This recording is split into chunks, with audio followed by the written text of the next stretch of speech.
মানবতাবিরোধী মামলায় অভিযুক্তরা নির্বাচনে অংশ নিতে পারবেন না।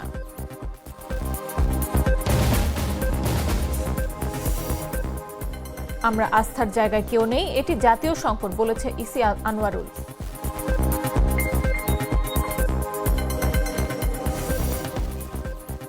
ডাকসু নির্বাচন স্থগিত চেয়ে সিজারের রিট কার্যতালিকা থেকে বাদ।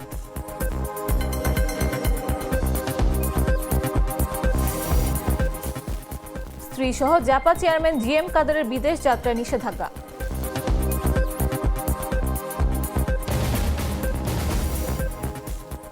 এবং আফগানিস্তানে 105 টন মানবিক সহায়তা পাঠালো পাকিস্তান।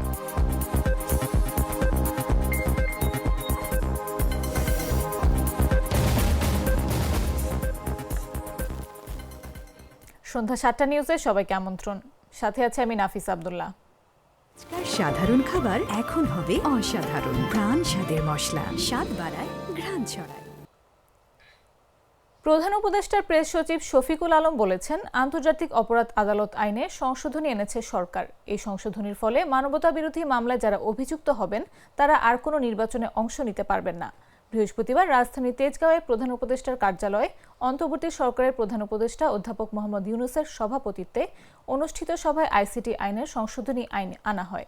এদিন বিকেলে রাজধানীর বেইলি রোডে ফরেন সার্ভিস একাডেমিতে আয়োজিত এক সংবাদ সম্মেলনে প্রধান উপদেষ্টার প্রেস সচিব শফিকুল আলম এ তথ্য জানান।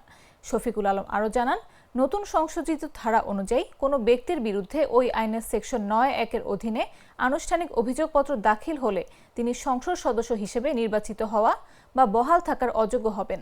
একইভাবে তিনি স্থানীয় সরকার পরিষদ বা প্রতিষ্ঠানের সদস্য, কমিশনার, চেয়ারম্যান, মেয়র বা প্রশাসক হিসেবে নির্বাচিত হওয়া বা বহাল থাকার অযোগ্য হবেন।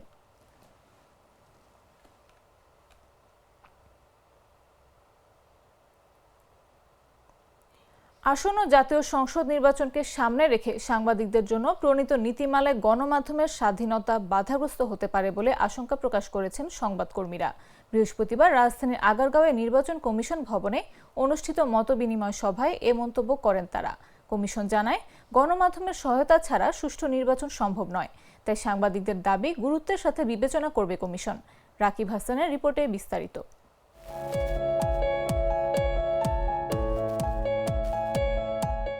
বৃহস্পতিবার সকালে নির্বাচন কমিশন ভবনে কমিশনের আমন্ত্রণে মতবিনিময় বসেন আরএফইডির সদস্য সাংবাদিকরা। শুরুতে নির্বাচনের সাংবাদিকদের জন্য প্রণীত নীতিমালা নিয়ে অসন্তোষ প্রকাশ করেন তারা। সাংবাদিকরা অভিযোগ করেন, এই নীতিমালার কারণে গণমাধ্যমের স্বাধীন কার্যক্রম বাধাগ্রস্ত হওয়ার শঙ্কা রয়েছে। তারা নীতিমালা পুনর্বিবেচনার দাবি জানান।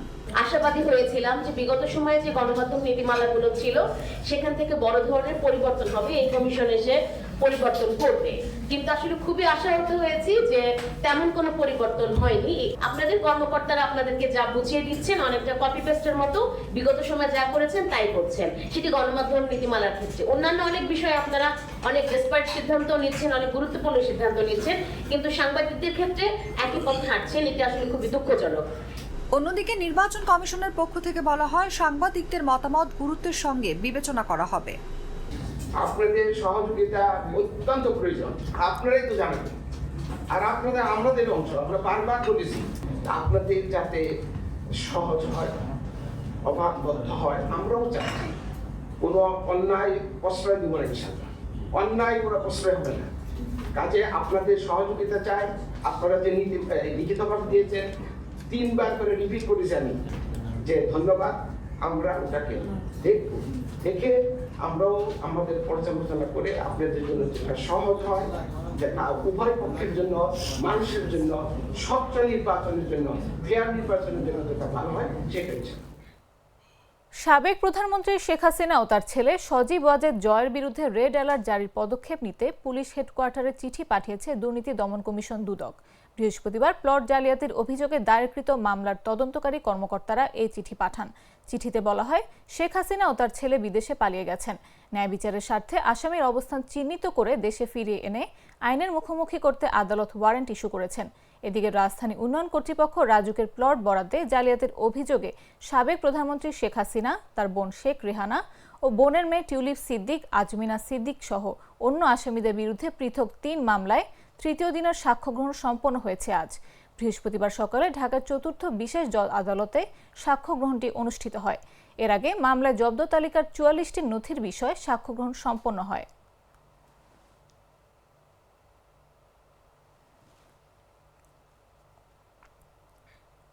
জাতীয় পার্টির চেয়ারম্যান জিএম কাদের ও তার স্ত্রী শেরিফা কাদেরের বিদেশ যাত্রায় নিষেধাজ্ঞা দিয়েছেন আদালত। বৃহস্পতিবার দুর্নীতি দমন কমিশনের এ সংক্রান্ত আবেদনের পরিপ্রেক্ষিতে ঢাকা মহানগর ভারপ্রাপ্ত সিনিয়র স্পেশাল জজ আদালতের বিচারক ইব্রাহিম মিয়া এ আদেশ দেন। মনোনয়ন বাণিজ্যের মাধ্যমে অবৈধ সম্পদ অর্জন ও অস্ত্র পাচারের অভিযোগে জিএম কাদেরের বিরুদ্ধে অনুসন্ধান চালাচ্ছে দুদক। এর অংশ হিসেবে এ দম্পতির বিদেশ যাত্রায় নিষেধাজ্ঞা চেয়ে আবেদন করে সংস্থাটি।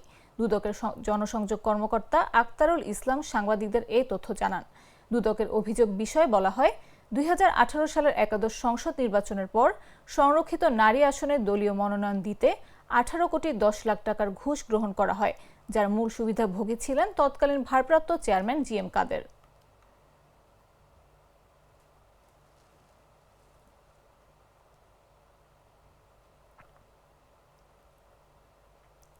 ট্রান্সপারেন্সি ইন্টারন্যাশনাল বাংলাদেশ টিআইবির নির্বাহী পরিচালক ইফতেখারুজ্জামান বলেছেন, অর্থ পাচার কমেছে কিনা তা বলা সম্ভব নয়, তবে পাচারের প্রতিরোধক কিছু ব্যবস্থা তৈরি হয়েছে।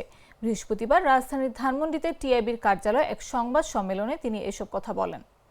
এই দেশে দুদক কার্যকর হোক, যে প্রতিষ্ঠানে জন্মের সাথে দুদক জড়িত সেই প্রতিষ্ঠানটি কার্যকর হোক, সেটি বিবেচনায় নিয়ে দুদকের সাথে আমরা সহায়তা একদিক থেকে করেছি, অন্যদিক থেকে আমরা তাদেরকে সমালোচনা করেছি।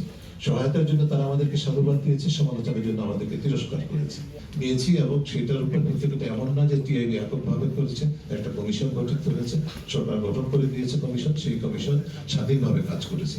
সরকারের অংশ দুদক সংস্কার কমিশন কখনো ছিল না, এটা আপনারা দয়া করে ভাবার কোনো কারণ নেই, কারণ দুদক সংস্কার কমিশন সম্পূর্ণ স্বাধীনভাবে কাজ করেছে এবং এটার সবগুলো কমিশনই স্বাধীনভাবে যার যার মতো কাজ করেছে। কিন্তু আমাদের কমিশনের আরেকটা ব্যতিক্রম বিষয় ছিল, একটা বিষয় দেখুন, এই যে $16 বিলিয়ন এত অল্প সময়ের মধ্যে 15 বছরের পরে, যেটা আমাদের হিসাব, বিশেষ করে যেটি আমাদের হোয়াইট পেপার কমিটির। ঢাকা বিশ্ববিদ্যালয়ের কেন্দ্রীয় ছাত্র সংসদ নির্বাচনে ভিপি পদের প্রার্থিতা ও ব্যালট নম্বর পুনর্বহালের নির্দেশনা চেয়ে মোহাম্মদ জুলিয়াস সিজার তালুকদারের করা আবেদন শুনতে অপারগতা প্রকাশ করে তালিকা থেকে বাদ দিয়েছেন হাইকোর্ট। এ বিষয়ে দায়ের করা রিট শুনানির জন্য উপস্থাপন করা হলে বৃহস্পতিবার হাইকোর্টের বিচারপতি মোহাম্মদ আকরাম হোসেন চৌধুরী ও বিচারপতি ফয়েজ আহমেদের সমন্বয়ে গঠিত বেঞ্চ এই আদেশ দেন। ঢাকা বিশ্ববিদ্যালয়ের আইনজীবী মোহাম্মদ শিশির মনির বিষয়টি নিশ্চিত করে জানান, ডাকসু নির্বাচন বিষয়ে জুলিয়াস সিজারের রিট আদালতের কার্যতালিকা থেকে বাদ দেওয়া হয়েছে। গত ৩১ আগস্ট ডাকসু নির্বাচনে ভিপি পদের প্রার্থিতা ও ব্যালট নম্বর পুনর্বহালের নির্দেশনা চেয়ে হাইকোর্টে রিট করেন মোহাম্মদ জুলিয়াস সিজার তালুকদার। চূড়ান্ত প্রার্থী তালিকায় তার নাম ও ব্যালট নম্বর পুনর্বহাল না করা পর্যন্ত ডাকসু নির্বাচন স্থগিতের নির্দেশনা চাওয়া হয় ওই রিটে।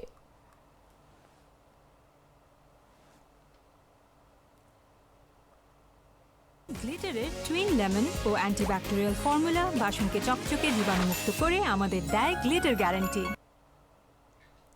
ময়মনসিংহে সপ্তাহের ব্যবধানে সবজি, মাছ সহ মুরগির দাম বেড়েছে। এতে নিম্ন ও মধ্যম আয়ের ক্রেতারা বিপাকে পড়েছেন।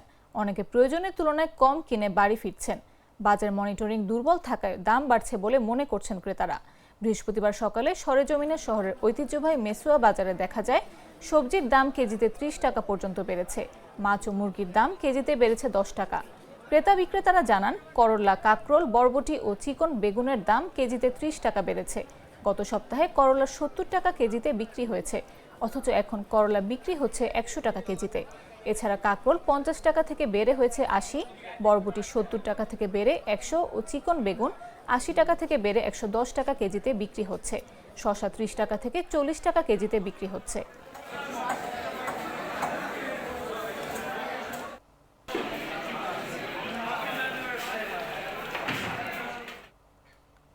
চাঁদপুরে মৌসুমের শেষ সময় ইলিশ সংরক্ষণ করা হচ্ছে বিশেষ প্রক্রিয়ায়। ইলিশ কেটে লবণ মেখে সংরক্ষণ করা হয়, যা স্থানীয়ভাবে পরিচিত নোনা ইলিশ নামে।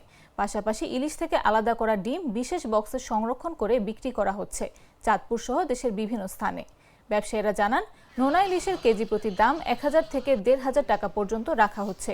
অন্যদিকে ইলিশের ডিম বিক্রি হচ্ছে ৩,৮০০ থেকে ৪,০০০ টাকা কেজি দরে। দাম কিছুটা বেশি হলেও চাহিদা রয়েছে ব্যাপক।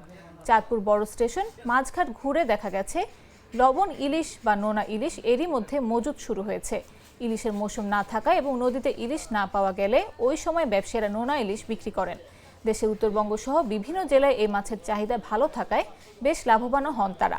এদিকে নোনা ইলিশ তৈরি করার আগে তার থেকে ডিম আলাদা করে বক্সে সংরক্ষণ করা হয়।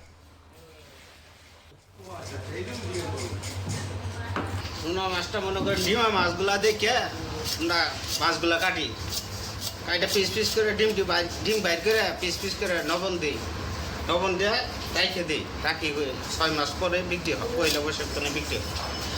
এটা আপনি বাজার বুঝে বিক্রি হবে, বাজার বুঝে মাছ বুঝে এক মাছ মাছ এবং ডিম কোথায় কোথায় যায়? তখন আপনার মাছ কাটতাম, কাটে সাথে লবণ দিতাম, মোটামুটি ব্যবসাও ভালো। এখন বর্তমানে মাছের দাম আপনার অনেক বিক্রি। এখন বর্তমানে মাছ কিনা খুবই কম, ডিমও বর্তমানে মাছে কম। মনে করেন আমাদের ব্যবসা তেমন একটা সুবিধা না। বর্তমানে মনে করেন যে আমরা কোনো মতো নিষ্ঠা নিয়ে এসে টুকটাক মনে করেন কাজ কাম চালাই যাইতেছি, যে কোনো মতো দিয়ে সামনের দিকের মাছটা একটু বেশি হয়। বেশি পাকা টমেটো আর সিক্রেট রেসিপির কম্বিনেশনে তৈরি প্রাউন সসের বস। জানাবো আন্তর্জাতিক সংবাদ।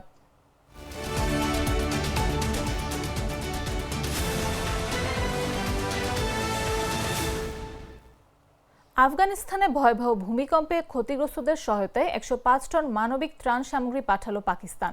এক বিবৃতিতে দেশটির উপপ্রধানমন্ত্রী ও পররাষ্ট্রমন্ত্রী মোহাম্মদ ইসহাক দার এ তথ্য জানান। তিনি জানান, আফগান পররাষ্ট্রমন্ত্রী আমির খান মুত্তাকির সঙ্গে ফোন আলাপের পর পাকিস্তান এই পদক্ষেপ নেয়।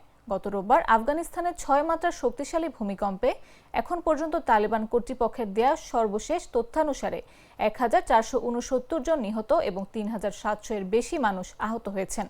এটি বিগত কয়েক দশকের মধ্যে দেশটিতে সবচেয়ে প্রাণঘাতী ভূমিকম্পগুলোর একটি। প্রয়োজনীয় খাদ্যপণ্য, ওষুধ, তাঁবু, কম্বল ও বাবল ম্যাট ত্রাণ সামগ্রী চালানে পাঠানো হয়েছে, যা ভূমিকম্পে ক্ষতিগ্রস্ত জনগণকে তাৎক্ষণিকভাবে সহায়তা করবে। পররাষ্ট্রমন্ত্রী ইসহাক দার এক্সে লেখেন, এই কঠিন সময় পাকিস্তান আফগান ভাইদের পাশে আছে।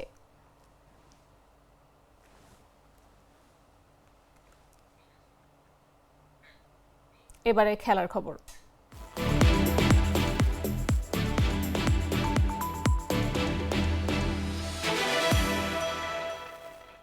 আসন্ন নারী ওয়ানডে বিশ্বকাপে প্রথমবারের মতো ডাক পেলেন দক্ষিণ আফ্রিকার কিশোরী ক্রিকেটার কারাবো মেসো। মাত্র 17 বছর বয়সী এই উইকেট রক্ষক ব্যাটার এখন পর্যন্ত 2টি ওয়ানডে খেলেছেন এবং মোট 7টি আন্তর্জাতিক ম্যাচের অভিজ্ঞতা রয়েছে তার। এবারই সিনিয়র দলের হয়ে তার প্রথম বিশ্বকাপ হলেও এর আগে 2টি অনূর্ধ্ব 19 বিশ্বকাপ এবং এবছর স্টেইন সিটির হয়ে জিতেছেন SA20 স্কুলস শিরোপা। মেসোর পাশাপাশি এবারে নারী বিশ্বকাপে প্রথমবার খেলবেন অফ স্পিন অলরাউন্ডার নন্দুমিসো সাঙ্গাসে, যিনি চলতি বছরের মে মাসে জাতীয় দলে ফিরেছিলেন। পাশাপাশি আনেকে বোস, নাদিনী ডি ক্লার্ক ও আনারি ডেরকসন ওয়ানডে বিশ্বকাপ দলে প্রথমবার ডাক পেয়েছেন, যদিও তারা এর আগে টি20 বিশ্বকাপ দলে ছিলেন। দক্ষিণ আফ্রিকার 15 সদস্যের দল নেতৃত্ব দেবেন অভিজ্ঞ ওপেনার লরা উলবার্ট। দলে আছেন বিশ্বমঞ্চে পরীক্ষিত ক্রিকেটাররাও মারিয়ান ক্যাপ, সুনেলুস, ক্লোয়েট রায়ন ও আয়ভঙ্গা খাকা, যারা আগের আসরে দলকে সেমিফাইনালে তুলতে বড় ভূমিকা রেখেছিলেন।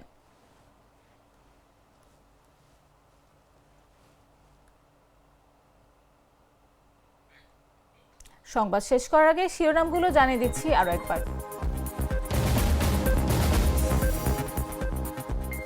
মানবতা বিরোধী মামলায় অভিযুক্তরা নির্বাচনে অংশ নিতে পারবেন না।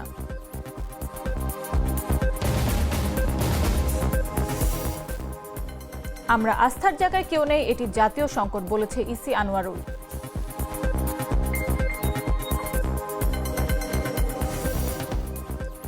ডাকসু নির্বাচন স্থগিত চেয়ে সিজার রিড তা কার্যতালিকা থেকে বাদ।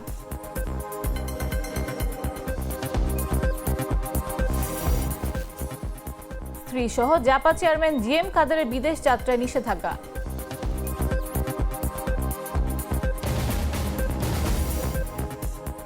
এবং আফগানিস্তানে 105 টন মানবিক সহায়তা পাঠালো পাকিস্তান।